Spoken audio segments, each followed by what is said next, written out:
Yeah, the Showman's Guild run this fair, the May Fair at Hereford. They run quite a number of fairs throughout Wales because we're the South Wales section of the Showman's Guild. There's 10 sections of it. And the South Wales section runs Hereford and Neath and Pembroke. And what happens, the members apply, the fair's advertised in our local paper, which is like the World's Fair. And the members see the adverts in for the various fairs and they apply for their ground. And then their application is processed. And if their application is successful, they come along to Hereford and we have stewards at the fair, members of the committee, they're fairground stewards. And they mark out the pitches and everybody gets on with the business of setting the fair up. So you don't all have the same, it's not the same fair goes to each place, there's different stalls and different riders. Yes, yeah, they've come from all over the UK here today. There's fair stuff from everywhere. It all meets up. This is a major fair, you know, a very historic fair, and we get people come from everywhere. There's lots of other fairs that are not so big as Hereford, but Hereford is a major event. So can you tell me a bit about the history of the how long it's been coming to Hereford? Well, obviously it was a charter from one of the kings of queens. I'm not quite sure which one it was, but that was granted to the people of Hereford, the city of Hereford, and the fair has been going on since then, really. I mean, it didn't start with obviously the dodgems and waltzers. It was probably magicians and magic people and all sorts of things like that. And it's basically a hiring fair. So the local farmers would come here today, or over the next 3 days rather, and they'd hire the workers to do various jobs. And the entertainment would be the showman. We would put the entertainment on for everybody, and it would be a very social event. But people looking for work would find a job here to carry on for, say, the 12 months or whatever. Okay, so the farmers would come to the fair to recruit staff. Yes, it's market day. It's actually market day here on Wednesday, so they would come in on the Wednesday. Oh, that's interesting. So I didn't know that. Is there any remnants of that now? Is there anything like that happening? No, I think that part of it is long gone. I would think probably the turn of the century that all altered. You know, the employment way of employment changed. I think after the First World War, things were done differently when that finished. So, no, I don't think any of that's about today.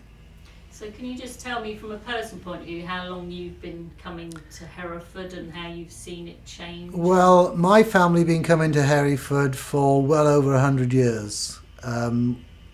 Things have changed to us in the way the equipment is to what it was years ago. I mean, we'd have roundabouts here with 5 or 6 trailers to put it on, where now one trailer, it all comes in and sets up. So that part of it's a lot easier for everyone. Yes, it has changed that way. And what's the significance of the fair being in the middle of town? Why is that important? Oh, that's most important, because when you see the lights go on and the music go on this afternoon when all the children come out of school, it creates a magical theme, and it's just so much pleasure watching everybody enjoying themselves and eating candy floss and hot dogs, etc., etc. You know, yeah, it's very important to be in the middle of the town.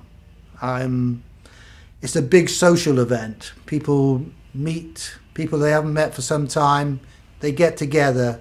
It's very good for everybody, I think. Good social event. So a lot of the photographs that we've seen are sort of from the 40s, 50s, 60s, and the Mayfair looked like quite a different beast then. There was like striptease and boxing and all. Do you remember any of those things? I was born in the 50s, and I do remember it. It was sort of phasing out. The next 10 years, the striptease and the lion shows and these sort of shows sort of lost their popularity, and they changed to different ideas. The white knuckle rides came in then, like these big rides that go upside down and stick to the wall, sort of had taken over. So that's just sort of gone into the distance, into the background. those type of things. But I do remember them. They were very popular at one time, but things change. People's outlooks change. So it didn't seem to be the flavour of the month anymore. So that's gone. Okay. Sad to say. But the only places I do think they have certain things like that is in the steam rallies, like Blandford Steam Rally. The big rallies do have these type of shows to come back to create the atmosphere of the steam engines, where they have steam engines there, and that's what it's for. But you won't see it in Hereford, I don't think, again. No, it looked quite intriguing, didn't it? So can you...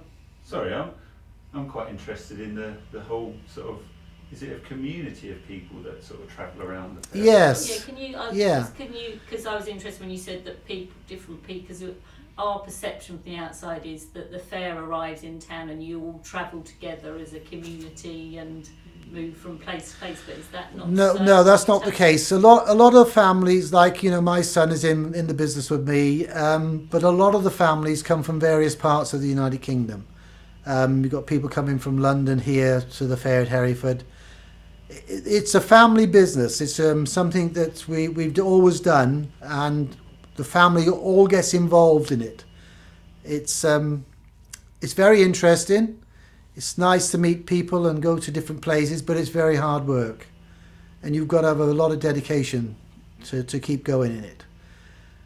But everyone comes into Hereford to make the fair for 3 days, and then when they finish here, they go back to all over the country to various other places. I'll go on to Kington because I'm doing the May fairs, as I call them, which is all around Herefordshire. But that's how it works. Tell me about the kind of the family history and why it's so strong that everybody stays in the trade, really. Well, not everybody stays, and I've got a brother, Henry Danter.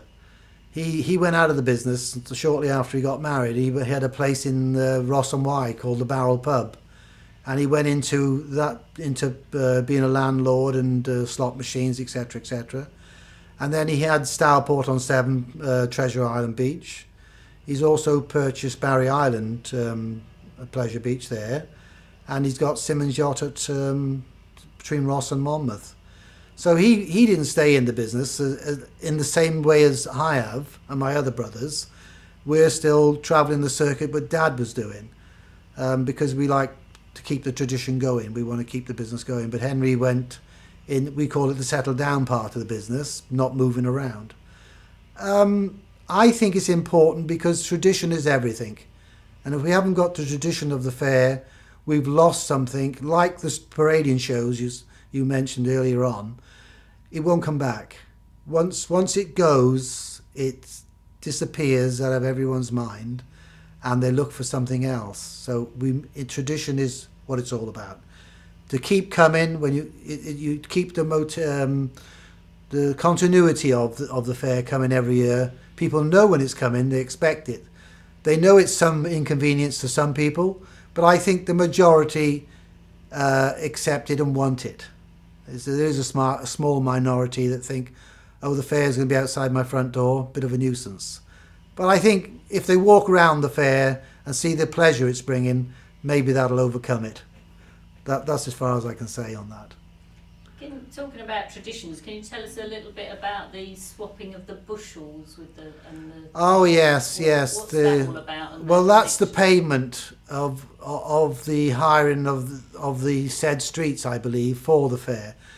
The 12 bushels of wheat, and that exchanges to the probably the bishop. I think we pay him for that, and he allows us to have the fair.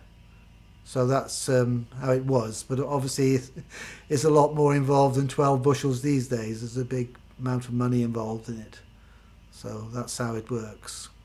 But are you involved in those ceremonies? Yes, I'll be there on the dray today at 4:45 with the bishop and with the mayor to do the official opening of Hereford May Fair. And is there, of the kind of the bishops and the church been quite supportive of the fair over the years? Yes, I think they are very supportive. Many years, no, well, not that many years ago, but a few years back, we used to have the Golden Carousel on the green outside of the cathedral. But of course, they had a redevelopment then, and that's no longer available because of what they'd done in front of the cathedral. But for many years, it was there. Yeah, I remember that. Okay. So can you just tell us a little bit about your kind of lifestyle, the cycle of your year? Because obviously we're aware of the Mayfairs, but tell us what it's like. Our life circle. Our yearly circle, our circuit. It starts on the 14th of February, a half term, and we start off somewhere like Newport, and we carry on down to Cardiff and then into Swansea. And then we do an Easter fair at Mumbles Road in Swansea. Then we come back up towards Hereford. And then we'll do, like I said, the Mayfairs. And then we'll go to do all the summer carnivals in June and July. And then August we do Merthyr Tydfil in the Cyfarthfa Park there. And then we start in Neath then for September. And then we do Neath Fair. Then we do Pembroke in October, Tewkesbury and Stratford. They call them the back end mops, which is another hiring fair, like the Mayfairs were the hiring fair. These are the back end ones, we call them, the October mop fairs in Stratford and Warwick, that were hiring the workers for the farms to do the winter work. So that's how the circle works. And then we go into to Hyde Park for the Winter Wonderland. We do that for 6 weeks. And there is various other winter wonderlands as well in Swansea and Cardiff. So we're very busy all the time. So when you said you live in Gloucester, when do you ever live in Gloucester? That's a good question. We go home once a week to pick the post up and catch up on things. And then if we have weeks off where we have a week that we haven't got an event on, we go home and spend the week at home and do some maintenance. But there's always plenty to do. There's never a dull moment in the showman's business, I can tell you. Well, I'm at retirement age, but I haven't retired, so she's quite right on those lines. I think if you've got your health, you're in a mind to keep going. But some do say at 65, we're going to knock it on the head and we're going to retire. And the children come up, the children are already in the business. They're usually married by now and we've got grandchildren. So it's being carried on. And if you want to call it a day, there's no reason why you can't. But it's hard to let go. That's the problem we have. We're in Kington on our own this week, waiting for Hereford Fair to finish. So Stuart, my son's not there, my grandchildren are not there. And my wife is saying to me, it's very lonely. I said, well, make the most of it. It's only for a couple of days. But I think if you're happy enough to carry on, then they do. The biggest, the motto is, my motto, I should say, is play a lot and work a little. And that's what I'm trying to do at this moment. That's great. What, I was just thinking, Abie, you're saying about bringing joy to the children and families and things. Have you just got one little memory or something that somehow encapsulates that? What's been your best moment? Or one of those moments that you just think, when you're really tired and wet and hungry, you think, oh, no. Yeah, I'll tell you when it is. That special moment is when it all lights up and comes to life and you see the children enjoying the rides and the mums and dads having a wonderful time watching them. And that's what it's all about, that magical moment. You forget about all the heartaches and we've been stuck in the field and can't get out. When that lights come on and the band strikes up, it's all a distant memory. And tomorrow's another day. Sounds lovely. That's great. Are we out of time then? I do think we ought to let this gentleman... If there's anything quickly you want to... Have you just got, what's the sort of the funniest thing that you've ever witnessed?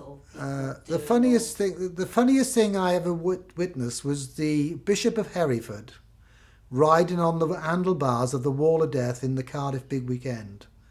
I never thought he would do it, but he got on the front of the handlebars on the Wall of Death, and they rode him round, and I think he raised quite a number of hundreds of pounds for charity. But I really thought that was brilliant. It was really funny. When was that? Back about, I don't know, time is flying. 10, 15 years ago maybe. We had a big event in Cardiff in the street there, like Hereford. And the bishop came down to the opening, and they coaxed him on the front of this motorbike. The bishop in Cardiff, was it? No, the bishop of Hereford. Yeah, I thought you said Hereford. Yeah. They invite him down. The mayor and the bishop of Hereford usually comes down to Neath Fair as well, if they've got the time, obviously. Yeah, that was great. It was really funny.